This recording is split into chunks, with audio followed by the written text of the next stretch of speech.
রাজশাহী মেডিকেলে ক্রমেই বাড়ছে করোনা রোগের সংখ্যা। স্বজনদের অবাধ চলাফেরায় উচ্চ ঝুঁকিতে নগরবাসী।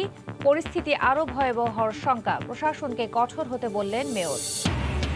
ইউরোপে কথা বলে পাচার করা হচ্ছে মধ্যপ্রাচ্যে, বিক্রি করা হচ্ছে পতিতালয়ে, চাওয়া হচ্ছে মুক্তিপণ। ৮ বছরে ভুক্তভোগীদের ২,০০০ মামলার বিচার কাজ শেষ মাত্র ১৬টির। দেশের মেগা প্রকল্পকে কেন্দ্র করে গড়ে তোলা হচ্ছে অগ্নি নিরাপত্তা বলয়। স্থাপন করা হচ্ছে ১১টি ফায়ার স্টেশন, থাকবে আধুনিক সব যন্ত্রপাতি। আগামী বছরই শেষ হবে কাজ।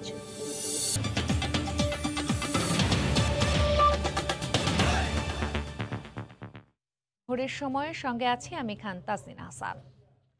রাজশাহী মেডিকেলে কলেজ হাসপাতালে চিকিৎসা নিতে আসা রোগীর স্বজনদের নিয়ন্ত্রণহীন চলাফেরা করোনার উচ্চ ঝুঁকিতে ফেলছে নগরবাসীকে। এতে বাড়ছে করোনা সংক্রমণের হার ও মৃতের সংখ্যা। বিশেষজ্ঞরা বলছেন, নিয়ন্ত্রণ করা না গেলে ভয়াবহ হতে পারে এর প্রভাব। শহরের সাধারণ মানুষকে ঝুঁকিমুক্ত রাখতে পুলিশ ও জেলা প্রশাসনকে কঠোর হতে বললেন সিটি মেয়র। রাকিবুল হাসানের রিপোর্ট। রাজশাহী মেডিকেল কলেজ হাসপাতালে বাড়ছে করোনা আক্রান্ত রোগীদের চাপ। বিভাগীয় এই হাসপাতালটিতে করোনা চিকিৎসায় অক্সিজেন সুবিধায় ৮টি ওয়ার্ডে ২৩২ শয্যায় চিকিৎসা নিচ্ছেন করোনা রোগীরা। ২টি পিসিআর ল্যাব ও রোগীদের জন্য ১৭টি আইসিইউ সেবা থাকায় চাঁপাইনবাবগঞ্জ, নওগাঁ, নাটোর, পাবনা সহ বিভাগের ৮ জেলার পাশাপাশি কুষ্টিয়া, চুয়াডাঙ্গা, ঝিনাইদহ জেলা থেকেও আসছেন করোনা রোগী। শয্যার তুলনায় করোনা রোগী বেশি হওয়ায় হাসপাতাল ফেরত রোগীরা চিকিৎসা নিতে ঘুরছেন শহরেও। রোগীর সেবায় পাশে থাকা স্বজনরা ওষুধ কেনা, খাবার সংগ্রহ সহ কারণে অকারণে সকলের সাথে অবাধে মিশছেন। তাতে করোনা সংক্রমণের উচ্চ ঝুঁকিতে পড়ছে রাজশাহী শহর। মেডিকেলের বাইরে যেতে হচ্ছে, ডিসপেন্সারিতে যেতে হচ্ছে, খাবার জন্য হোটেলে যেতে হচ্ছে। বাইরে রাতেই হয়, সব ওষুধ তো আর এখান থেকে হয় না। পাশের জেলা চাঁপাইনবাবগঞ্জে ভারতীয় ভেরিয়েন্ট শনাক্ত ও হাসপাতালে করোনা রোগীর সংখ্যা বৃদ্ধির পর রাজশাহীতে শনাক্ত হয়েছে ৫০% ওপরে। বেড়েছে মৃতের সংখ্যাও। এই পরিস্থিতি নিয়ন্ত্রণে আনা না গেলে রাজশাহীকে উচ্চ মূল্য দিতে হবে বলছেন বিশেষজ্ঞরা। করোনার সংক্রমণ যে হারে বাড়ছে, এটি কিন্তু মানুষের জীবন বাঁচানোটা খুব দূর হয়ে দাঁড়াবে। যারা আত্মীয় স্বজন আসছে তারা কিন্তু ভ্যাকসিনেটেড না, সেটা আবার একটা অসুবিধা। এবং ওরা আবার বিভিন্ন দোকানপাটে যাচ্ছে, সেখানে তো একটা ছড়ানোর একটা সম্ভাবনা থাকছেই। এই অবস্থা থেকে উত্তরণে রোগীর স্বজনদের অবাধ চলাফেরা ঠেকাতে জেলা প্রশাসক ও নগর পুলিশকে কঠোর হতে বলছেন নগরপিতা। আমি অবশ্যই জেলা প্রশাসনকে এবং পুলিশ প্রশাসনকে এই বিষয়টি সতর্ক থাকার জন্য এবং কড়াকড়ি আরোপ করার জন্য বলবো। গেল এক সপ্তাহে রাজশাহী মেডিকেল কলেজ হাসপাতালে করোনায় মারা গেছেন ৫৩ জন, যার মধ্যে শুধুমাত্র রাজশাহীর বাসিন্দা ২৩ জন, আর আক্রান্ত হয়েছেন ৪৫২ জন। রাকিবুল হাসান, সময় সংবাদ, রাজশাহী। করোনা টিকার সংকট মেটাতে এবার দেশেই চীন ও রাশিয়ার কোভিড টিকা উৎপাদনের আলোচনা চলছে বলে জানিয়েছেন স্বাস্থ্যমন্ত্রী জাহিদ মালেক। দুই দেশেই এ বিষয়ে আগ্রহী বলেও জানান তিনি। কোভিশিল্ডের টিকা নিয়ে নানা ধোঁয়াশার মধ্যে দেশের টিকা কার্যক্রমে আসা জায়গায় গত ১২ মে চীনের সিনোফার্ম থেকে পাওয়া উপহারের ৫ লাখ ডোজ টিকা। সব ঠিকঠাক থাকলে ১৩ জুন উপহার হিসেবে আসবে আরও ৬ লাখ টিকা। চুক্তির অপেক্ষায় চীনা এই কোম্পানি থেকে ৩ মাসে ১.৫ কোটি টিকা কেনার। এর মধ্যে রোববার দেশে জরুরি ব্যবহারের অনুমোদন পায় চীনের আরেক কোম্পানি সিনোভ্যাকের টিকা। এর পরদিনই রাজধানীতে এক অনুষ্ঠান শেষে স্বাস্থ্যমন্ত্রী জানালেন, সিনোফার্ম থেকে টিকা কেনার পাশাপাশি আলোচনা চলছে দেশে সিনোভ্যাকের টিকা উৎপাদনের। সিনোভ্যাকও ইন্টারেস্ট শো করেছে যে তারাও ভ্যাকসিন বাংলাদেশে দিতে চায় এবং বাংলাদেশে তারা জয়েন্ট কোলাবোরেশনে তৈরিও করতে চায়। আলোচনা এগুচ্ছে, তারা যদি ভালো করে আমাদের এখানে দিতে পারে এবং তৈরি করতে যদি তারা পারে এখানে আমাদের বিভিন্ন দেশীয় কোম্পানির সাথে, তাহলে পরে আমরা সেই সুযোগ তাদেরকে করে দিব। পাশাপাশি রুশ টিকা স্পুটনিক ভি বাংলাদেশে উৎপাদনে মস্কোর আগ্রহের কথাও জানান স্বাস্থ্যমন্ত্রী। বলেন, চূড়ান্ত পর্যায়ে রয়েছে রুশ টিকা কেনার চুক্তি। রাশিয়াও ইতিবাচকভাবে আমাদের এই ভ্যাকসিনের বিষয়ে তারা গ্রহণ করেছে এবং তারা ভ্যাকসিন আমাদের দেশে তৈরিও করতে চায় এবং আমাদেরকে তারা দিবেও।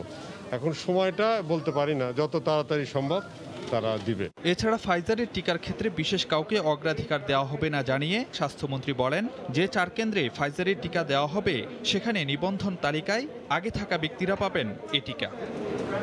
এদিকে ক্রমেই অবনতি হচ্ছে দেশের কোভিড পরিস্থিতি। সবশেষ একদিনের শনাক্তের হার আবারও 11% ছাড়িয়ে গেছে। 24 ঘন্টায় মারা গেছেন আরও 30 জন। ফারুক ভিয়া, রবিন, সময় সংবাদ, ঢাকা। যুক্তরাষ্ট্র আবারও বাংলাদেশে কোভিড-19 মোকাবেলায় জরুরি চিকিৎসা সরঞ্জাম পাঠিয়েছে। সোমবার রাতে বাংলাদেশে মার্কিন দূতাবাস এক সংবাদ বিজ্ঞপ্তির মাধ্যমে এই তথ্য জানায়।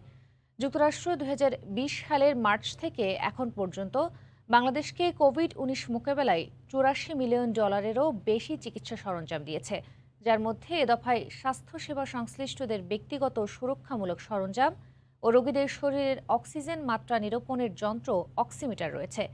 মার্কিন সরকার আন্তর্জাতিক উন্নয়ন সংস্থা USAIDর মাধ্যমে এই সহায়তা পাঠায়। এছাড়াও এই মাসে USAID আরও 2 বার বিমানযোগে জরুরি চিকিৎসা সরঞ্জাম পাঠিয়েছে।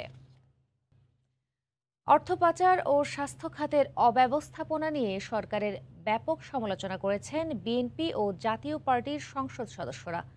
জবাবে অর্থমন্ত্রী বলেন, আর্থিক দুর্নীতি কমাতে প্রণয়ন করা হবে নতুন আইন। তিনি পাচারকারীদের নাম জানতে চান। বিরোধী দলীয় আইন প্রণেতাদের সমালোচনার দীর্ঘ আলোচনার পর চলমান বাজেট অধিবেশনে 2020-21 অর্থ বছরের সম্পূরক বাজেট পাশ হয়। এ সময় সংসদে স্বাস্থ্যমন্ত্রী বলেন, ব্যবস্থাপনা ভালোই ছিল বলেই করোনার মৃত্যুর হার এখনও কম। মহামারী মোকাবেলায় দেশে যে মন্ত্রণালয়টি নেতৃত্ব দিচ্ছিল, খোদ সেই স্বাস্থ্য খাতেও এমন দুর্নীতিতে নড়ে চড়ে বসে সরকারও। মামলা আর আইনি প্রক্রিয়ায় ডাক্তার সাবরিনা ও শাহেদদের মতো কিছু মানুষ ধরা পড়লেও বিচারের নজির দেখেনি দেশের মানুষ। শুধু তাই নয়, পিকে হালদার ও এমপি পাপুলের মতো অন্তত 2 ডজন দুর্নীতিবাজের হাত দিয়ে দেশের বাইরে পাচার হয়েছে হাজার হাজার কোটি টাকা। পাপুলের সংসদ সদস্য পদ বাতিল হলেও এখনও লাপাত্তা পিকে হালদার। এসব ঘটনায় তদন্ত কমিটি হয়েছে, বিচারিক প্রক্রিয়াও শুরু হয়েছে কোনোটির, কিন্তু কাজের কাজ হয়েছে কতটুকু? এমন অবস্থার মধ্যেই সংসদের চলমান বাজেট অধিবেশনে সম্পূরক বাজেট পাশের আলোচনায় বিরোধী দলীয় আইন প্রণেতারা সরব হয়েছেন এসবের জবাব চেয়ে। কোভিডকালীন সময়ে যে অতিরিক্ত বরাদ্দ দাবি করেছেন, এই কোভিডকালীন সময়ে জনগণের জনকল্যাণের জন্য কি কি অর্থ খাতে ব্যয় উনি চাচ্ছেন সে বিষয়ে আমাদের জানাতে হবে। স্বাস্থ্য মন্ত্রণালয়কে আপনি ঢেলে সাজানোর জন্য সংস্কারের প্রয়োজন। কেন তারা এই 10 মাসে মাত্র 25% ব্যয় করতে পেরেছে, 75% কেন অব্যবহৃত থেকে গেছে? মাননীয় স্বাস্থ্যমন্ত্রী তার জবাব দেবেন। বেগম পাড়া বলেন, যে পাড়া বলেন, আমেরিকা কারা বাড়ি করছে, মালয়েশিয়া কারা বাড়ি করেছে, দুদকের একটি অফিস, হেড অফিস আপাতত বাংলাদেশে রাখার দরকার নাই। ওটা কানাডায় সৃষ্টি করুক, আরেকটি মালয়েশিয়া ব্রাঞ্চ করুক, একটি আমেরিকা করুক, অস্ট্রেলিয়া করুক, দুবাই করুক।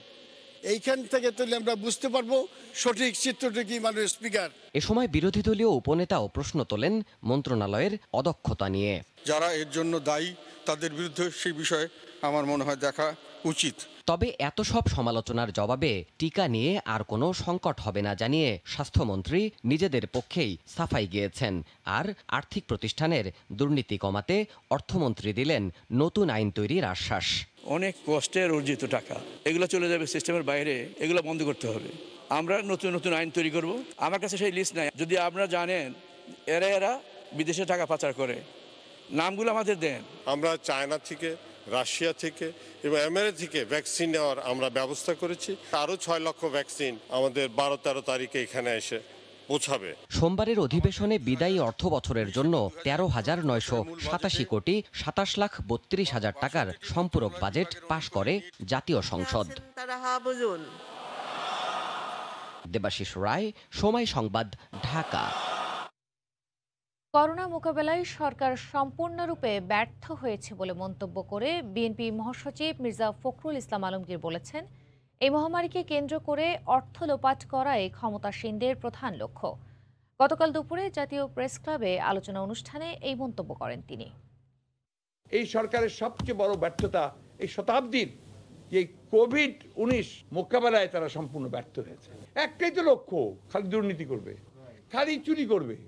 স্বাস্থ্যমন্ত্রী তিনি উপস্থিত থেকে রিজেন্ট হাসপাতালের শাহেদের সঙ্গে চুক্তি করলেন, তো শাহেদকে জেলে নিলেন, মন্ত্রীকে নিলেন না কেন? মন্ত্রীর চাকরিটা গেল না কেন? He is equally responsible. উনি কোনো উপস্থিত ছিলেন, অ্যাবেটার হিসেবে তো তাকেই প্রথম ধরতে হবে আপনাকে। অর্থ পাচার প্রতিরোধের দায়িত্বে কাজ করে দুদক সহ সরকারের ২৭টি সংস্থা। বিদেশে অর্থ পাচারের মামলায় দুদক বলছে, অর্থ পাচার রোধে অন্য কোনো সংস্থার কাছ থেকে সহযোগিতা চেয়েও পাওয়া যায় না। একমাত্র দুদক ছাড়া আর কারো কোনো মোটা দাগে সফলতা নেই। প্রতিষ্ঠানটির এখতিয়ারের অর্থ পাচারে 2019-এ 11টি মামলা সাজা হলেও 2020-এ নতুন করে অর্থ পাচারের অভিযোগ ছিল 20টির বেশি। দুদকের দাবি, তাদের তদন্ত ঠিক পথে চললেও অন্য সংস্থার মাঝে নেই সমন্বয়। সোমবার দুদকের আইনজীবীদের সাথে কমিশনের বৈঠক শেষে দুদক সচিব জানান, দেশ থেকে অর্থ পাচার রোধে তদন্ত সংস্থার সংখ্যা বাড়ানো কোনো কাজেই আসছে না, হাত দিতে হবে মূলে। মানি লন্ডারিং এর মামলাগুলো 100% বিজয় হতে পারে। অনেকগুলো অর্গানাইজেশন দেখেন এর সাথে জড়িত। আমার এখানে একটা কমিটি করলে খুব যে ভালো কিছু ফলাফল পাবেন তা ক্রস কাটিং ইস্যু, অনেকগুলো অর্গানাইজেশন যুক্ত, বাংলাদেশ ব্যাংক যুক্ত, অনেকে যুক্ত, সবাই মিলে যদি একটা সেন্ট্রালি কিছু করে তাইলে হয়তো আর ফলাফলটা ভালো পাবে। দুদক আইনজীবী জানান, অর্থ পাচারে অনেক তথ্যই আদালতে দেয়া হয়েছে, সেগুলো শুনানির অপেক্ষায় আছে। হাইকোর্টে একটা সুমোটো রুল আছে, পেন্ডিং আছে, সেখানে আমরা অনেকগুলো কমপ্লায়েন্স দিয়েছি। কোর্ট যখন নরমাল হবে তখন হয়তো আদালতের রায়টা হলে জানতে পারবে। পাচারকারীদের ব্যাপারে কোনো তথ্য আসে না, কিন্তু পাচার ব্যাপারে দুদক অত্যন্ত সিরিয়াস। ওয়াশিংটন ভিত্তিক গবেষণা সংস্থা গ্লোবাল ফিনান্সিয়াল ইন্টিগ্রিটি বলছে, বাণিজ্যে কারসাজির মাধ্যমে বাংলাদেশ থেকে প্রায় $6 বিলিয়ন বিদেশে পাচার হয় 2015 সালে। সেলিয়া সুলতানা, সময় সংবাদ, ঢাকা। দেশে চলমান মেগা প্রকল্পকে কেন্দ্র করে অগ্নিকাণ্ড ভিত্তিক স্যাবোটাজ ঠেকাতে স্থাপন করা হচ্ছে 11টি অত্যাধুনিক ফায়ার স্টেশন এবং রেস্কিউ সেন্টার। এর মধ্যে শুধুমাত্র রূপপুর বিদ্যুৎ কেন্দ্রেই হবে 2টি এবং চট্টগ্রামের কর্ণফুলী টানেলে হবে 1টি ফায়ার স্টেশন। এসব স্টেশনে থাকবে 68 মিটার দীর্ঘ লোডারের পাশাপাশি আধুনিক সব যন্ত্রপাতি। আগামী বছরই সম্পন্ন হবে স্থাপনের কাজ। বিস্তারিত জানাচ্ছেন কমল দে। উন্নয়নের মহাসড়কে বাংলাদেশ বর্তমানে লাখো কোটি টাকার অর্ধশত মেগা প্রকল্পের কাজ চলছে দেশের বিভিন্ন প্রান্তে। এর মধ্যে পারমাণবিক বিদ্যুৎ কেন্দ্র, পদ্মা সেতু এবং কর্ণফুলী নদীর তলদেশ দিয়ে যোগাযোগের জন্য টানেল, সে সাথে চলছে মেট্রো রেল সহ বেশ কিছু বড় বড় স্থাপনা নির্মাণের কাজ। চলমান উন্নয়ন কাজের সংখ্যা থেকে যায় নানা ধরনের দুর্ঘটনার পাশাপাশি নাশকতা সৃষ্টির। গুরুত্ব বিবেচনা করে এখানে কোনো ধরনের স্যাবোটেজ যেন ঘটতে না পারে, ঘটলেও যেন সেটাকে নিবারণ করা যায়, সেজন্য অত্যাধুনিক যে অগ্নি নির্বাপন ব্যবস্থা আছে এগুলি গড়ে তোলা অত্যন্ত জরুরি। এই অবস্থায় দেশের মেগা প্রকল্পকে কেন্দ্র করে গড়ে তোলা হচ্ছে অগ্নি নিরাপত্তা বলয়। বিশেষ করে রূপপুর বিদ্যুৎ কেন্দ্র এলাকায় 2টি, সাভার এবং গাজীপুর গার্মেন্টস শিল্প এলাকায় আরও 2টি বিশেষায়িত ফায়ার স্টেশন ও রেস্কিউ সেন্টার হবে। সে সাথে চট্টগ্রামের কর্ণফুলী টানেল কেন্দ্রিক 1টি এবং খুলশী এলাকায় ভারী শিল্প ভিত্তিক আরও একটি স্থাপনা করতে যাচ্ছে fire service and civil defence. Rooppur fire স্টেশনের কর্মকর্তাদের প্রশিক্ষণ হবে রাশিয়ায়। বিভিন্ন ধরনের স্পেশাল ইকুইপমেন্ট আছে, ফায়ার টেন্ডার আছে, তারপরে আপনার ফায়ার সাপ্রেশনের জন্য যে আধুনিক যন্ত্রপাতি সেগুলো আছে, তারপরে অন্যান্য ছোটোখাটো যে সমস্ত যন্ত্রপাতি আছে সেগুলো আছে, বেশি করে পাম্প আছে। এই প্রকল্পের আওতায় নগরীর 2টি সহ বৃহত্তর চট্টগ্রামের 5টি নতুন স্টেশন হবে। এর মধ্যে রয়েছে কুমিল্লা, কক্সবাজার এবং বান্দরবান। অত্যাধুনিক যন্ত্রপাতি ব্যবহারের কারণে দুর্ঘটনায় ক্ষয়ক্ষতির পরিমাণ কমিয়ে আনা যাবে বলে মনে করেন ফায়ার সার্ভিসের কর্মকর্তারা। এর সুবিধা হচ্ছে এখান থেকে আমরা যেমন দ্রুত ওই স্টেশন থেকে কাছাকাছি যে কোনোখানে দুর্ঘটনা ঘটলে বা কোনো লোক আটকা পড়লে আমরা দ্রুত উদ্ধার কাজ পরিচালনা করতে পারবো। বর্তমানে দেশের 64 জেলায় মোট 456টি ফায়ার স্টেশন রয়েছে। গত বছরই দেশের বিভিন্ন স্থানে শুরু হয়েছিল এ ধরনের 11টি ফায়ার স্টেশন এবং রেস্কিউ সেন্টার নির্মাণের কাজ, কিন্তু করোনা সংক্রমণের কারণে কাজে কিছুটা ধীরগতি ছিল। তবে সব জটিলতা কাটিয়ে আগামী বছরেই দৃশ্যমান হতে যাচ্ছে এই 11টি ফায়ার সার্ভিস এবং রেস্কিউ সেন্টার। চট্টগ্রামের নির্মাণাধীন কর্ণফুলী ফায়ার স্টেশন এবং রেস্কিউ সেন্টার থেকে কমল দে, সময় সংবাদ। ভোরের সময় আরও থাকছে, কক্সবাজারের সড়ক উপসড়কে একযোগে চলছে সংস্কার কাজ, পরিণত হয়েছে গর্ত আর যানজটের শহরে পথচারীদের দুর্ভোগে। উন্নয়ন কর্তৃপক্ষ ও পৌরসভার সমন্বয়হীনতাকে দুষছে সবাই।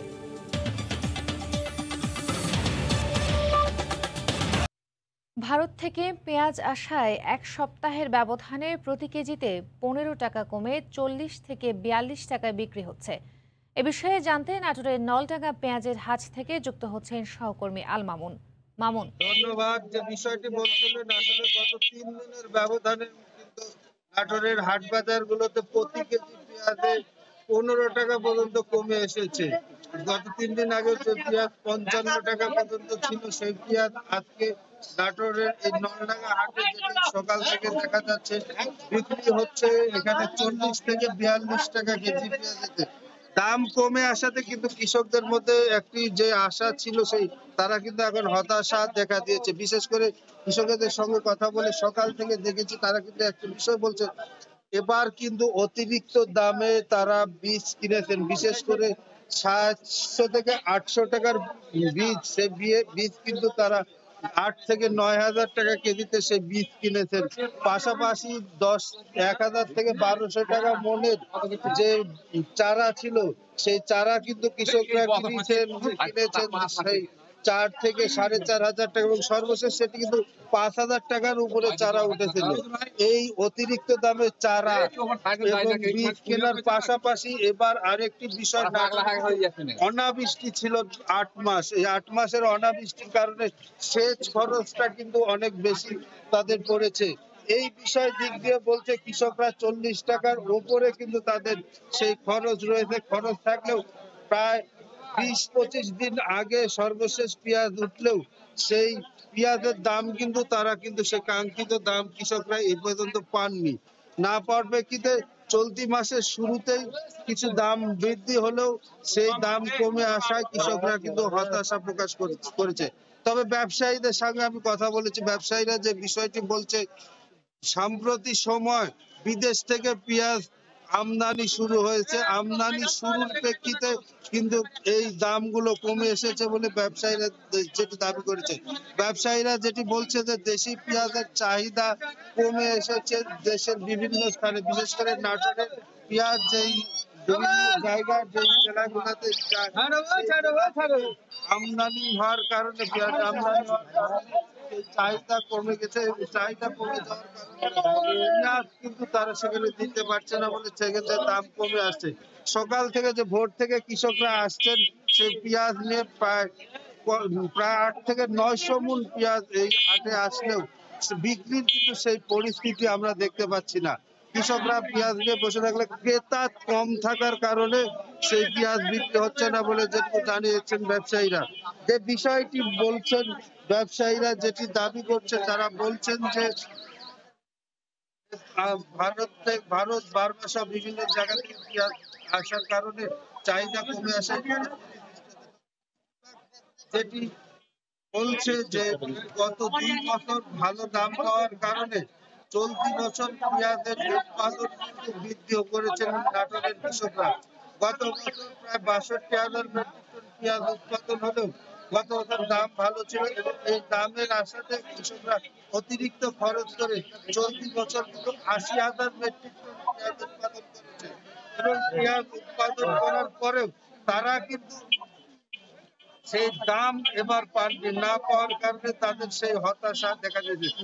অনেক কৃষকের সকাল থেকে তারা কিন্তু ক্ষুব্ধ ভাব প্রকাশ করেছে। তারা যেটি বলছেন যে এই শেষ মুহূর্তে শুধু তারা দাম না পান, না পেলে কিন্তু তারা এই উৎপাদন কমিয়ে দেবেন এবং উৎপাদন আর রাখবেন না। পাশাপাশি আরেকটি বিষয় যেটি বলতে হয়, সরকার কিন্তু এবার উৎপাদন বৃদ্ধি করতে নাটোর জেলায় 72 লাখ টাকা পেঁয়াজের উপরে শুধুমাত্র প্রণোদনা দিয়েছিল। সেই প্রণোদনা দেওয়ার প্রেক্ষিতে এই কাঙ্ক্ষিত দাম না পাওয়ায় সে প্রণোদনা কাজে আসবে না বলে কৃষকরা দাবি করছেন। তারা বলছেন ন্যায্য মূল্যের নিশ্চয়তা থাকলে, ন্যায্য মূল্যের নিশ্চয়তা বলে তারা পেঁয়াজ আমদানি করা লাগবে না, তারাই কিন্তু উৎপাদন বেশি করবে। এই ছিল আমার কাছে নলডাঙ্গার হাট থেকে পেঁয়াজের বাজারের সর্বশেষ পরিস্থিতি। নাটোরের নলডাঙ্গা পেঁয়াজের হাট থেকে আমাদের সঙ্গে সরাসরি যুক্ত হয়েছিলেন সহকর্মী আল মামুন। বাগেরহাটে চায়ের দোকানের পেছনে ক্যারাম বোর্ডের উপরে ফেলে যাওয়া এক নবজাতককে উদ্ধার করেছে পুলিশ। তাকে জেলা সদর হাসপাতালে ভর্তি করা হয়েছে। চিকিৎসকরা বলছেন মেয়ে শিশুটি সুস্থ আছে, তাকে দত্তক নিতে অনেকেই আবেদন করেছেন। জেলা প্রশাসন বলছে চিকিৎসকের ছাড়পত্র পাওয়ার পর আইনি প্রক্রিয়ায় সমাধান হবে দত্তকের বিষয়টি। আলী আকবর টুটুলের পাঠানো তথ্য ও ছবি নিয়ে রিপোর্ট। সদর উপজেলার চিলতি গ্রামের সাইদুল ইসলামের চায়ের দোকান। দোকানটির পেছনে সোমবার ভোরে হঠাৎ নবজাতক শিশুর কান্না শুনতে পান স্থানীয়রা। দেখতে পান ক্যারাম বোর্ডের উপরে নবজাতক শিশুটি। আশপাশে কাউকে না পেয়ে 999-এ কল দেন তারা। পুলিশ এসে নবজাতককে উদ্ধার করে জেলা সদর হাসপাতালে ভর্তি করেছে। তবে এলাকাবাসী চান এর শাস্তি। ক্যারাম বোর্ডের পরে একটা বাচ্চা শুয়ে আছে, তাই ঠান্ডা লাগে, তাই দেখে আমরা এই যে শুকনো কাপড় চুপড় দিয়ে তারে পুলিশ এসে নিয়ে গেল। আমি বাচ্চার মা বাবা কোথায়, এই সরকার খোঁজ করে বারুক, আমি এটা চাই। কোন সবাই দেখ যে অন্যায়কারী সাজা কিরম হয়। সদর হসপিটাল বাগেরহাট শিশু ওয়ার্ডে চিকিৎসার জন্য রেখেছি, সেখানে সে চিকিৎসাধীন আছে এবং পরবর্তী আইনগত ব্যবস্থা প্রক্রিয়াধীন আছে। চিকিৎসকরা বলছেন নবজাতকের শারীরিক অবস্থা ভালো। তার খাবার ব্যাপারে আমরা ইনশিওর করেছি এবং বাচ্চা এখন টেনে খেতে পারছে এবং আমরা তার এবং বাচ্চা এখন সুস্থ আছে।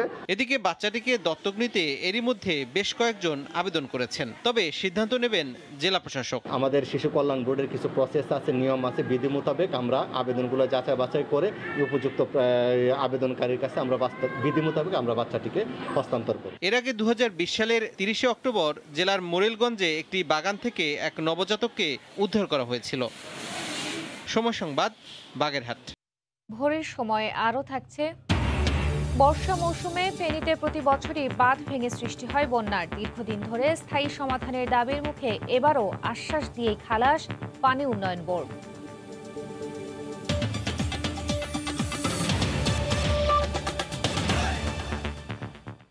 স্থানীয় বাজারে দাম না পেলেও পাল্প জুস সহ নানা পণ্য তৈরির কারখানায় সরবরাহ করে লাভবান হচ্ছেন রাজশাহী অঞ্চলের গুটি জাতের আম চাষিরা। দেশে বিদেশে আমের তৈরি বিভিন্ন খাদ্যপণ্যের চাহিদা বাড়লেও গ্যাস সংযোগ না থাকায় বাজার ধরে রাখতে পারছে না সংশ্লিষ্ট প্রতিষ্ঠানগুলো।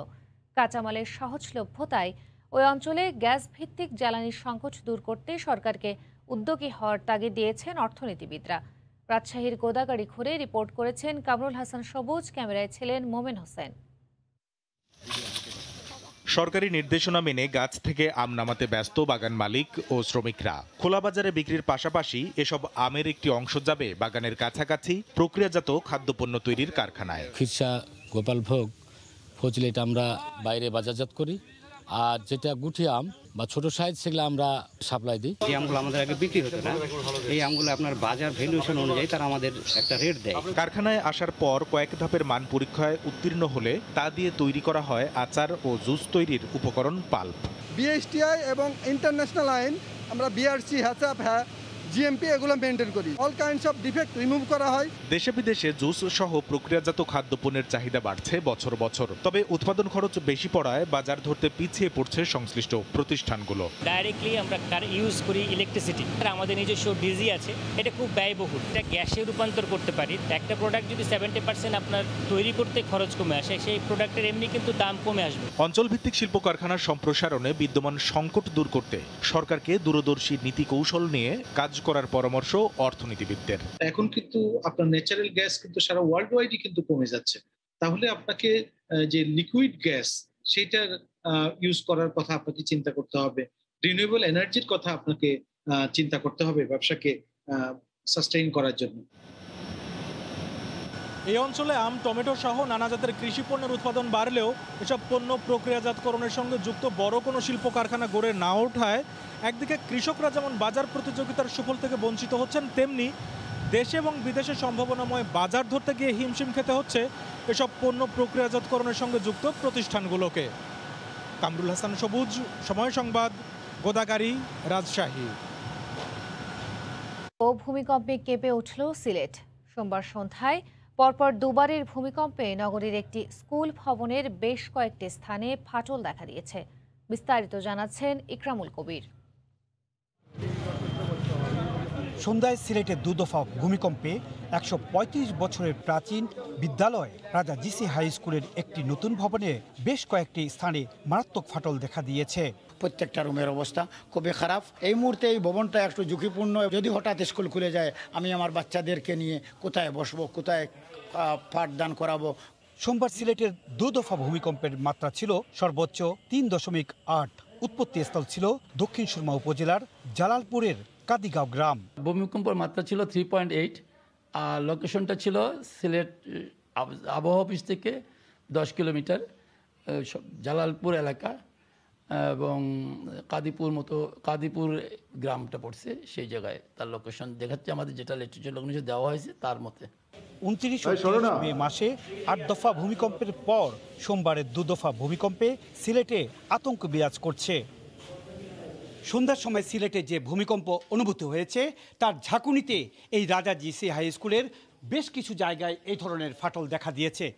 এই অবস্থায় এই ভবনটি মারাত্মক ঝুঁকির মধ্যে রয়েছে বলে জানালেন স্কুল কর্তৃপক্ষ। সিলেটের বন্দরবাজার থেকে ইকরামুল কবির, সময় সংবাদ। মুন্সিগঞ্জের পাইকারি সবজির হাট ধলাগাঁওয়ে যেন সবজির মেলা বসেছে। কৃষক মাঠ থেকে সরাসরি সবজি নিয়ে আসে এখানে। তাজা সবজি কিনতে বিভিন্ন এলাকার পাইকারদের ভিড় জমে যায় এখানে। সেখানে আছেন রিপোর্টার নাসিরউদ্দিন উজ্জ্বল, সরাসরি যাচ্ছি তার কাছে। উজ্জ্বল, তোমার এই বিশ্বের নানা রকমের সবজিতে কিন্তু এখন ভরপুর এই ধলাগাঁও বাজার, এবং এখানকার যে তাজা সবজি যেটি কৃষক বাগান থেকে সরাসরি নিয়ে আসছে, আপনি যেমনটি বলছিলেন যে সেই হাতে কিন্তু ভোর থেকে একেবারে আজানের পর থেকেই কিন্তু এখানে বিক্রি চলছে, এবং এই অঞ্চলের পাইকার ছাড়াও কিন্তু রাজধানী ঢাকা এবং নারায়ণগঞ্জ বিভিন্ন অঞ্চল থেকে লোকজন এসছে, এবং তারা কিন্তু এখানে এই ফ্রেশ সবজি যেটা একদম এখানে কীটনাশকযুক্ত এই বাগানের সবজি সেটি কিন্তু তারা কিনে নিয়ে যাচ্ছেন। এবং এই বিক্রমপুর তথা মুন্সিগঞ্জের যে এই রামপাল, বজ্রযোগনী, মহাখালী এই পুরো এলাকাটি হচ্ছে এই সবজির একটা ভান্ডার হিসাবে পরিচিত, এবং সেখানে কিন্তু এই বর্ষা আসার আগেই যেসব জমিগুলোতে আলু রোপণ হয়েছিল সেখানে কিন্তু তারা লতা খেতি নামে পরিচিত, যে তারা এই লতায় যেই সবজিগুলো হচ্ছে সেগুলো কিন্তু তারা প্রচুর পরিমাণ আবাদ করছে, এবং সেই সবজি কিন্তু এখানে নিয়ে আসা হচ্ছে। এবং এই সবজি কিন্তু বাজারে প্রচুর সরবরাহ থাকলেও কিন্তু চাহিদার কারণে এই সবজির কিন্তু বাজার এখনো একটা ভালো অবস্থানে আছে। কৃষক খুবই খুশি। আপনাকে যদি আমি একটু পরিসংখ্যান দেই যে এখানে যে একদম তাজা করলা সেটি কিন্তু 40 থেকে 50 টাকা কেজিতে পাইকারি বিক্রি হচ্ছে, বেগুন বিক্রি হচ্ছে 20 থেকে 30 টাকা কেজি দরে, ধুন্দল বিক্রি হচ্ছে 28 থেকে 30 টাকা দরে, কহি 20 থেকে 22 টাকা, ঝিঙ্গা 32 থেকে 35 টাকা, শসা 35 থেকে 40 টাকা, যেটি দেশি শসা একদম যেটি সুস্বাদু হিসাবে রাজধানী ঢাকায় ব্যাপক জনপ্রিয়তা রয়েছে।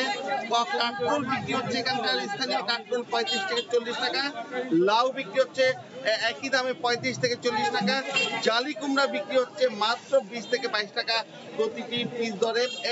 এর বাইরে এখানে আপনারা জানেন যে আলু ভিত্তিক অর্থনীতির বড় একটি শক্তিশালী অবস্থান হচ্ছে মুন্সিগঞ্জে। সেখানে যে আলুর শীর্ষ জেলা আলু উৎপাদনের, সেই জেলাটিতে কিন্তু আলুর অবস্থা খুবই খারাপ, যেটি কৃষককে এখন অনেকেই হতাশায় ফেলেছে।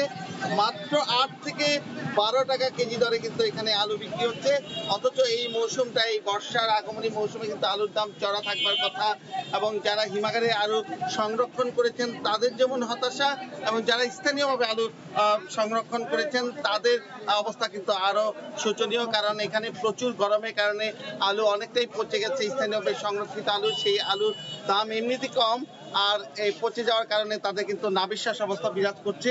আর এর বাইরে আমরা যদি পেঁপের কথা বলি, আপনারা দেখছেন যে পেঁপে একদম ফ্রেশ পেঁপে সেটি 30 থেকে 35 টাকা কেজি দরে কিন্তু বিক্রি হচ্ছে, এবং এখানকার পেঁপে, এই পেঁপেগুলো কিন্তু আবার পাকা হয়ে গেলে এর দাম আরো অনেক বেড়ে যায়। এবং এখানকার যে আপনারা দেখছেন যে লাউ, এই লাউগুলো কিন্তু এখানে এই মৌসুমের ফল নয়, কিন্তু এখন কিন্তু একরকম 12 মাসে লাউ উৎপাদন করা হচ্ছে, এবং এই লাউগুলো কিন্তু রাজধানী ছাড়াও এগুলো কিন্তু দেশের বাইরে রপ্তানি করা হচ্ছে। এই ছোট আকারে লাউ, জালি কুমড়া এবং অন্যান্য সবজি কিন্তু এখান থেকে দেশের বাইরে নিয়ে যাওয়া হচ্ছে।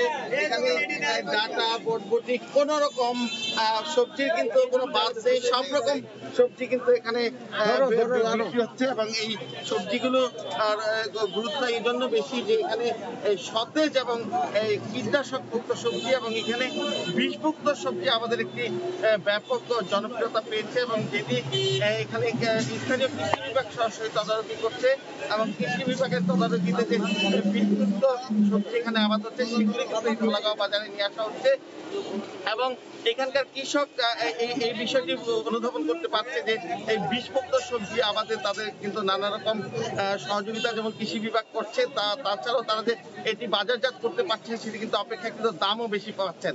এই ছিল সবজি বাজারের সর্বশেষ। সোহাগ। মুন্সিগঞ্জের পাইকারি সবজির হাট ধুলাগাঁও থেকে আমাদের সঙ্গে যুক্ত হয়েছিলেন রিপোর্টার নাসিরউদ্দিন উজ্জ্বল। পর্যটন শহর কক্সবাজার শহরের প্রধান সড়ক, উপসড়ক, নালা সবগুলোই একযোগে চলছে সংস্কার কাজ। এতে পুরো শহর হয়ে উঠেছে গর্ত, জরাজীর্ণ যানজট ও মানুষ জটের নগরীতে। কক্সবাজার উন্নয়ন কর্তৃপক্ষ ও কক্সবাজার পৌরসভা এই দুই প্রতিষ্ঠানের সমন্বয়হীনতার কারণেই চরম দুর্ভোগ, অভিযোগ সচেতন মহলের। তবে দুটি প্রতিষ্ঠানের কেউই বর্ষার আগে কাজ শেষের আশ্বাস দিতে পারেনি। আরও জানাচ্ছেন সুজাউদ্দিন রুবেল। পর্যটন শহর কক্সবাজারের বাজারঘাটার প্রধান সড়ক। সড়কের এক পাশে গর্ত করে বসানো হয়েছে গোল আকারের বড় ড্রেনের চাকা। সড়কের অপর প্রান্তে সারিবদ্ধ যানবাহনের জট, যেখানে সাধারণ পথচারীদের পায়ে হেঁটে চলার পথও রুদ্ধ। শহরের প্রধান সড়কের লালদিঘির পাড় থেকে শুরু করে রুমালিয়ার ছড়া পর্যন্ত 2 কিলোমিটার রাস্তা জুড়ে চলছে খোঁড়াখুঁড়ি। শহরের হাসপাতাল সড়কে চলছে পৌরসভার তত্ত্বাবধানে নালা নির্মাণের কাজ। এতে মানুষের চলাচলের পাশাপাশি যানবাহন চলাচলও দুর্ভোগের শেষ নেই। এতে চরম ভোগান্তিতে ক্ষোভ প্রকাশ করেছেন সাধারণ মানুষ। বিকল্প রোড না রেখে মেইন সড়কে যে কাজটা করা হচ্ছে, এটার জন্য আম জনতার সমস্ত মানুষ অনেক কষ্ট দুর্ভোগে আছে। যেখানে 5 মিনিট লাগার কথা সেখানে মানুষের ঘন্টার পর ঘন্টা চলে যাচ্ছে। সাধারণ মানুষজন চলাফেরা করতে পারতেছে না ওখানে যে অবস্থা। এতদিন ধুলার যন্ত্রণায় বাঁচতেছিলাম না, এখন আবার কাদার যন্ত্রণা। প্রধান সড়কের কাজ করছে কক্সবাজার উন্নয়ন কর্তৃপক্ষ আর উপসড়কের কাজ করছে কক্সবাজার পৌরসভা। এই ব্যাপারে প্রতিষ্ঠান দুটির সমন্বয়হীনতার কারণেই দুর্ভোগ বলছেন সচেতন মহল। যে উন্নয়ন জনগণকে দুর্ভোগ পোহাতে হয় সে উন্নয়নটা আমরা চাই না। পৌরসভা এবং উন্নয়ন কর্তৃপক্ষ এই দুজনের মধ্যে কিন্তু সমন্বয় নাই এবং যার পরিণাম ভোগ করতে হচ্ছে সাধারণ জনগণের। কক্সবাজার উন্নয়ন কর্তৃপক্ষ জানিয়েছে বর্ষার আগে গর্ত ভরাট করে দেয়া হবে, আর পৌরসভা বলছে বর্ষার আগে কিছু সড়কের কাজ শেষ করার চেষ্টা চলছে। দ্রুততম সময়ে এই সাইডের রাস্তাগুলো যে আছে এগুলো যেন ঠিক করে, এই স্তরগুলো করতে অনেক সময়ের প্রয়োজন হবে এবং এটা আমরা মনে করি যে ইনশাল্লাহ আগামী বছর জুন মাসের দিকে এই রাস্তার কাজ শেষের দিকে চলে যাবে। তৎপরতা চালাচ্ছে যাতে বর্ষার আগে কিছু কিছু উপসড়কগুলি আমরা যাতে ঢালাই দিয়ে মানুষের স্বাভাবিক জীবনযাত্রার মান যাতে চলাফেরা করতে পারে। কক্সবাজার পৌরসভা বাস্তবায়ন করছে 140 কোটি টাকা ব্যয়ে প্রায় 24 কিলোমিটার রাস্তা, 23 কিলোমিটার নালা ও 23 কিলোমিটার লাইটিং এর কাজ। আর উন্নয়ন কর্তৃপক্ষ 5.2 কিলোমিটার প্রধান সড়ক বাস্তবায়ন করছে প্রায় 258 কোটি টাকায়। সুজাউদ্দিন রুবেল, সময় সংবাদ, কক্সবাজার। আছে বন্যা নিয়ন্ত্রণ বাঁধ, তবে তা ত্রুটিপূর্ণ। ফলে বছরের পর বছর বর্ষা মৌসুম আসলেই ফেনীর মহুরী, কহুয়া এবং সিলোনিয়া নদীর দুতীরের মানুষকে বন্যা আতঙ্কে থাকতে হয়। সামান্য বৃষ্টি কিংবা ভারতের উজান থেকে নেমে আসা পাহাড়ি ঢলে বন্যা নিয়ন্ত্রণ বাঁধের একাধিক স্থানে প্রতি বছরই একাধিকবার ভেঙে সৃষ্টি হয় বন্যার। এবছরও তার ব্যতিক্রম হয়নি। স্থায়ী সমাধানের দীর্ঘদিনের দাবির মুখে বরাবরের মতোই পানি উন্নয়ন বোর্ড এবারও আশ্বাস দিয়েই মুক্ত। জুলহাস তালুকদারের ক্যামেরায় আতিয়ার সজলের রিপোর্ট। গত বছরের জুলাইয়ের মাঝামাঝি সময় ভারতের ত্রিপুরা থেকে পাহাড়ি ঢলের পানির তোড়ে এভাবেই বাঁধের মহুরী অংশের উত্তর দৌলতপুর এবং কহুয়ার একাধিক অংশে ভাঙনের সৃষ্টি হয়ে পানি ঢুকে প্লাবিত হয়েছিল 30টিরও বেশি গ্রাম। এভাবে প্রতি বছরই এসব এলাকার বাসিন্দাদের একাধিকবার বন্যার কবলে পড়তে হয়। প্রতিবারই মাঠের ফসল, পুকুরের মাছ, বসতি, ঘরবাড়ি আর এলাকার রাস্তাঘাটের ব্যাপক ক্ষতির পর স্থানীয়দের পক্ষ থেকে জোর দাবি ওঠে স্থায়ী সমাধানের। এবারও রবিবার রাতে বাঁধের ফুলগাজীর উত্তর শ্রীপুরে ভেঙে লোকালয়ে ঢুকে পড়েছে পানি। বৃষ্টি বাড়লে বাড়বে নতুন নতুন স্থানে বাঁধ ভাঙার শঙ্কাও। তাই স্থানীয়দের ওই একই দাবি, টেকসই বাঁধ চাই। পানি লিক করি 100-র উপরে বস্তা দিছি, রাখতে পারিনি। প্রত্যেক বছর ক্ষয়ক্ষতি হইতেছে, এটার কোনো সমাধান পাইতেছি না আমরা। পানি উন্নয়ন বোর্ডে যেভাবে আপনার এই ফাইবার ইয়ার্ড কাজটা করাইছে, ঠিকাদার কাজ করছে, ওইখানে গাফিলতির কারণে আমাদের এখানে বাঁধটা ভাঙা। বাঁধ ভাঙার পরিদর্শনে এসে বাঁধের ত্রুটির কথা জানিয়ে ফুলগাজীর কৃষি কর্মকর্তা জানালেন কৃষকদের আর্থিক ক্ষতি থেকে রক্ষা করতে এই সমস্যার স্থায়ী সমাধানের প্রয়োজনীয়তার কথা। কিন্তু যদি প্রতি বছরে এভাবে কোনো মতো দায়সারাভাবে বাঁধ দিয়ে যদি রাখা হয় তো এই সমাধান কখনো স্থায়ীভাবে হবে না। এই জন্য পার্মানেন্ট বাঁধ দিতে হবে, যেগুলো জায়গায় বাঁধ আছে এবং সেইগুলোতে গেট সিস্টেম করতে হবে, সুইচ গেট সিস্টেম। তবে স্থায়ী সমাধানে বাঁধের ত্রুটি সারিয়ে নিয়ে পুনর্নির্মাণে দ্রুত কাজ শুরুর কথা প্রতি বছরের মতো এবারও জানিয়েছে পানি উন্নয়ন বোর্ডের এই কর্মকর্তা। ডিপিটা অনুমোদন হলে আমরা পুরো প্রজেক্টটাকে রিহ্যাবিলিট করলে আশা করি এলাকার যে কষ্ট সেটা দূর হবে। 150 কোটি টাকা ব্যয়ে এই 122 কিলোমিটার বন্যা প্রতিরক্ষা বাঁধটি নির্মাণ হয়েছিল 10 বছর আগে। নির্মাণের পর থেকেই এই বাঁধে প্রতি বছরই কোটি কোটি টাকা মেরামতের জন্য ব্যয় করতে হয়, আর এই কাজে গত বছরও 2 কোটি 13 লাখ টাকা মেরামতের জন্য ব্যয় করতে হয়েছে বলে জানিয়েছে পানি উন্নয়ন বোর্ড। আতিয়ার সজল, সময় সংবাদ, ফেনী। মোংলায় ঘূর্ণিঝড় ইয়াসে ক্ষতিগ্রস্তদের মাঝে ত্রাণ সামগ্রী বিতরণ করা হয়েছে। গতকাল সকালে উপজেলা প্রশাসন ও স্বাস্থ্যসেবী সংগঠন BASDর উদ্যোগে চিলা ও কানাইনগর এলাকায় এই সহায়তা দেয়া হয়। সামাজিক দূরত্ব মেনে নিত্য প্রয়োজনীয় খাদ্যদ্রব্য সহ পানি বিশুদ্ধকরণ ট্যাবলেট ও খাবার পানি গ্রহণ করেন 640 পরিবারের সদস্য। গেল 26 মে ঘটে যাওয়া ঘূর্ণিঝড় ইয়াসের প্রভাবে ব্যাপক ক্ষয়ক্ষতি হয় চিলা, চাঁদপাই ও কানাইনগর এলাকায়। ঘরবাড়ি বিধ্বস্ত হয়ে মাথা গোঁজার ঠাঁই হারান কয়েকশো পরিবার। মাছের ঘের তলিয়ে যাওয়ায় আর্থিক ক্ষতির মুখেও পড়েন তারা। জয়পুরহাটের কালাই বাস স্ট্যান্ডের যাত্রী ছাউনি মুঠোফোন নিয়ে অপেক্ষায় রয়েছেন একদল তরুণ স্বেচ্ছাসেবক।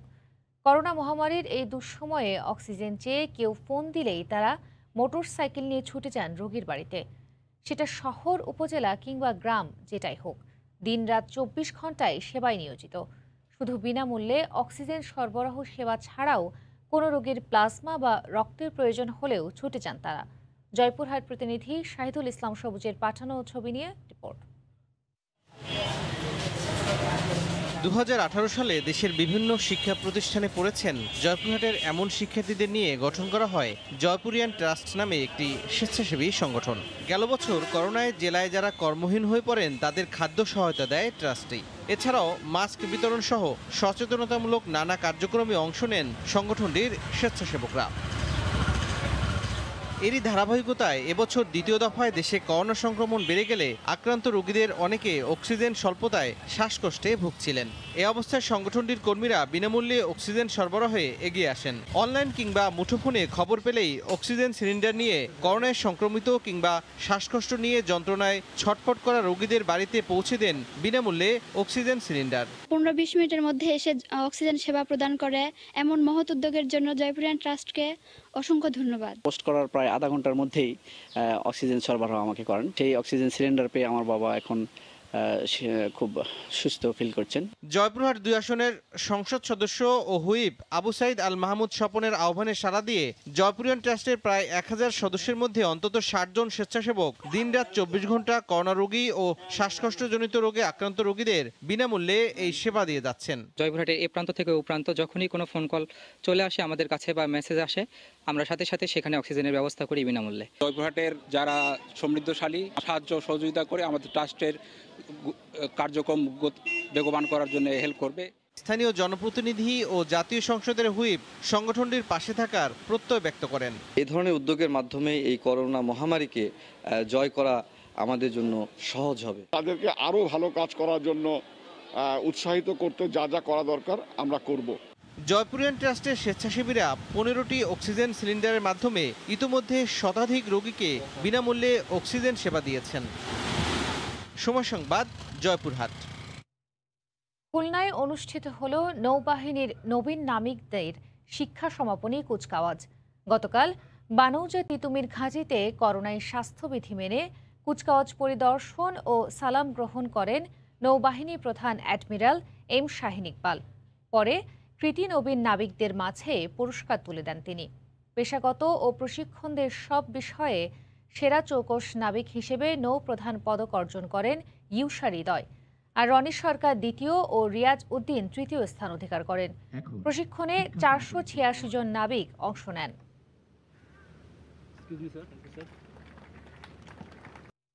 কুয়েতে করোনা রোধে সরকারের বিধিনিষেধ আরোপ হওয়ায় ব্যবসা প্রতিষ্ঠানে এর প্রভাব পড়েছে।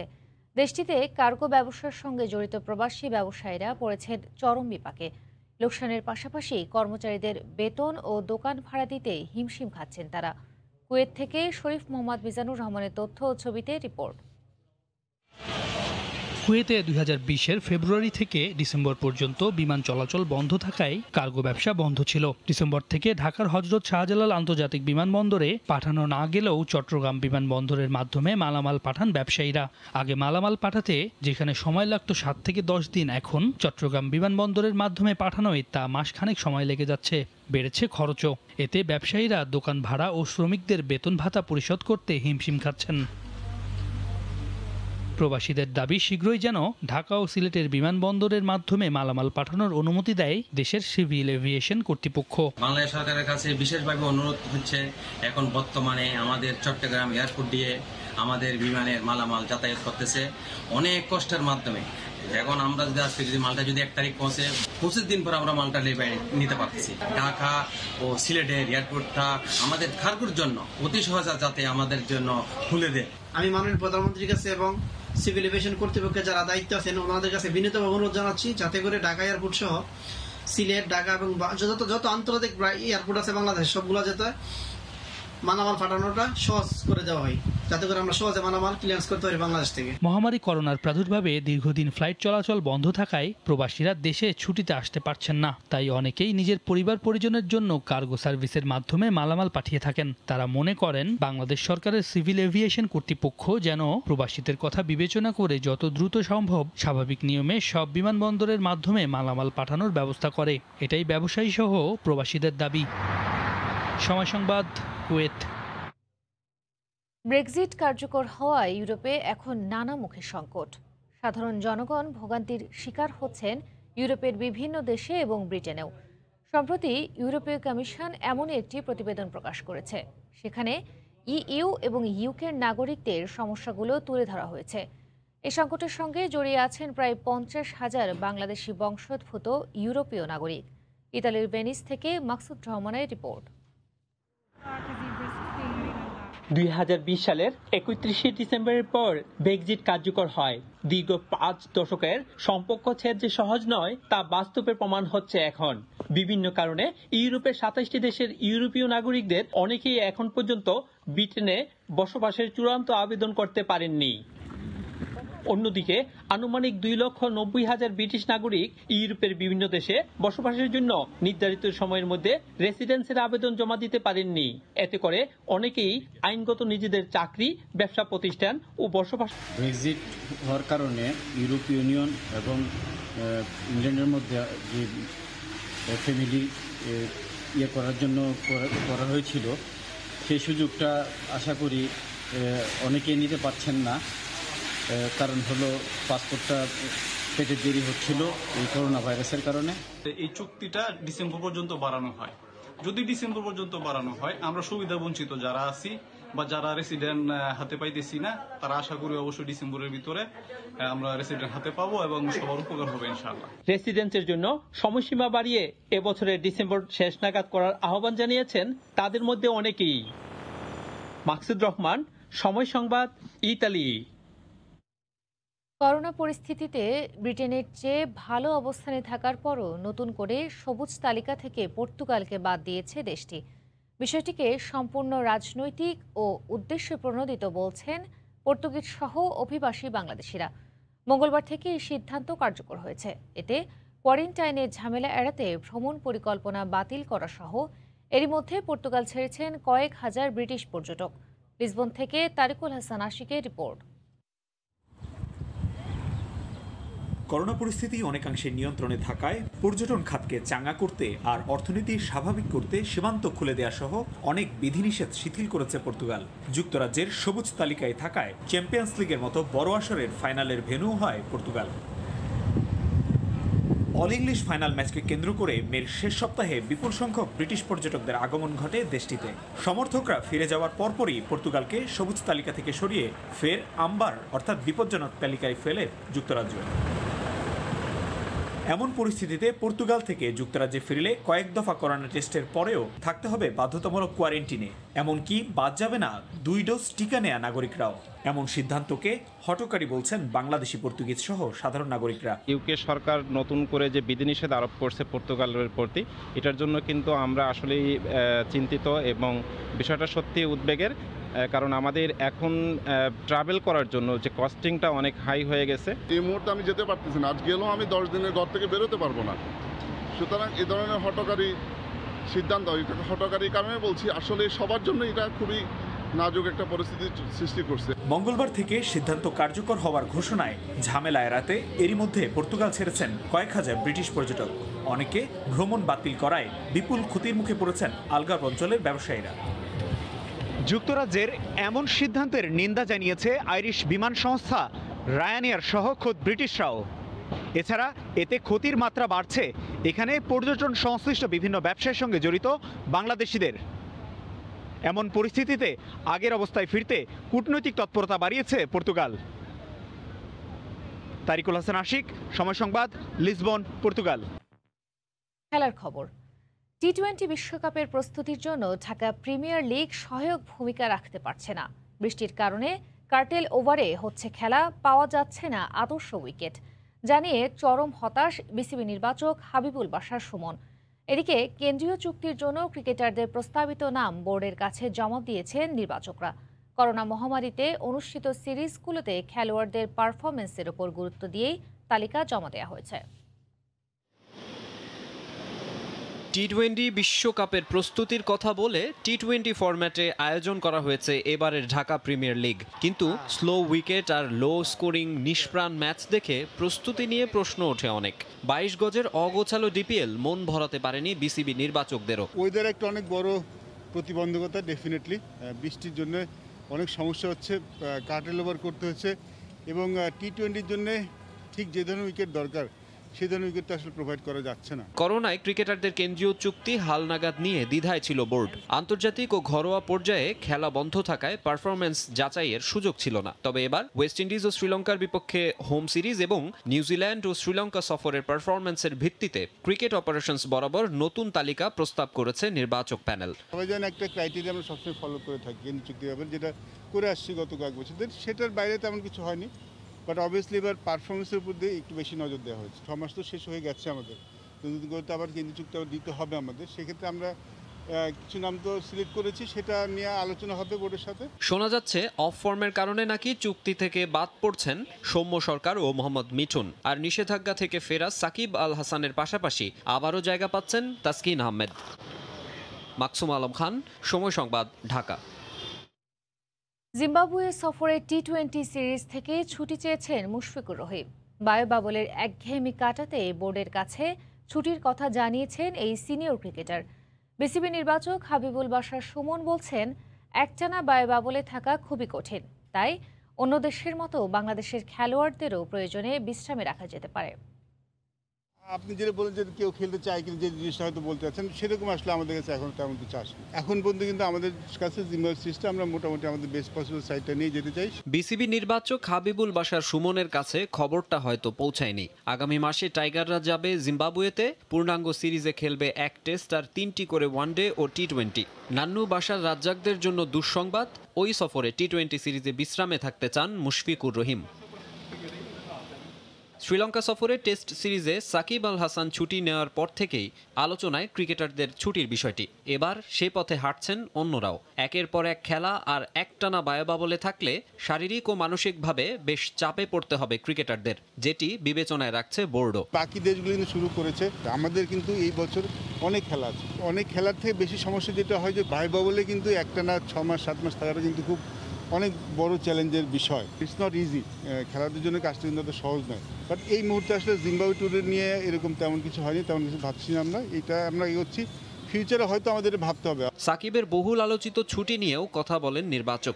দেশসেরা অলরাউন্ডার টেস্ট খেলতে চান কি চান না, এ নিয়ে জলঘোলা তো কম হয়নি। একটা জিনিস মানে পরিষ্কার হয়ে যাওয়া দরকার, সাকিব আল হাসান কিন্তু কখনোই বলেনি তিনি টেস্ট খেলবেন, এটা কখনোই বলেননি। ওই একটা সময় তিনি ছুটি চেয়েছিলেন, ওই সময় একটা টেস্ট ম্যাচ ছিল, ওই সময়ের পরে যদি টেস্ট ম্যাচ থাকতো তিনি টেস্ট ম্যাচটা খেলতেন। এদিকে গুঞ্জন আছে শুধু মুশফিকই নন, জিম্বাবুয়ের বিপক্ষে সিরিজের মাঝপথে দেশে ফিরতে পারেন আরও এক বা একাধিক ক্রিকেটার। মাকসুম আলম খান, সময় সংবাদ, ঢাকা। ভোরের সময় শীর্ষ সংবাদ জানিয়ে দিচ্ছি আরেকবার। রাজশাহী মেডিকেলে বেড়েই চলেছে করোনা রোগীর চাপ। স্বজনদের অবাধ চলাফেরায় উচ্চ ঝুঁকিতে নগরবাসী, পরিস্থিতি আরও ভয়াবহ হওয়ার শঙ্কা। প্রশাসনকে কঠোর হতে বললেন মেয়র। ইউরোপের কথা বলে পাচার করা হচ্ছে মধ্যপ্রাচ্যে, বিক্রি করা হচ্ছে পতিতালয়ে, চাওয়া হচ্ছে মুক্তিপণ। 18 বছরে ভুক্তভোগীদের 2000 মামলায় বিচার কাজ শেষ মাত্র 16টি। দেশের মেগা প্রকল্পকে কেন্দ্র করে গড়ে তোলা হচ্ছে অগ্নি নিরাপত্তা বলয়। স্থাপন করা হচ্ছে 11টি ফায়ার স্টেশন, থাকবে আধুনিক সব যন্ত্রপাতি। আগামী বছরই শেষ হবে কাজ। এই ছিল ভোরের সময়ে, সঙ্গে থাকুন সময়।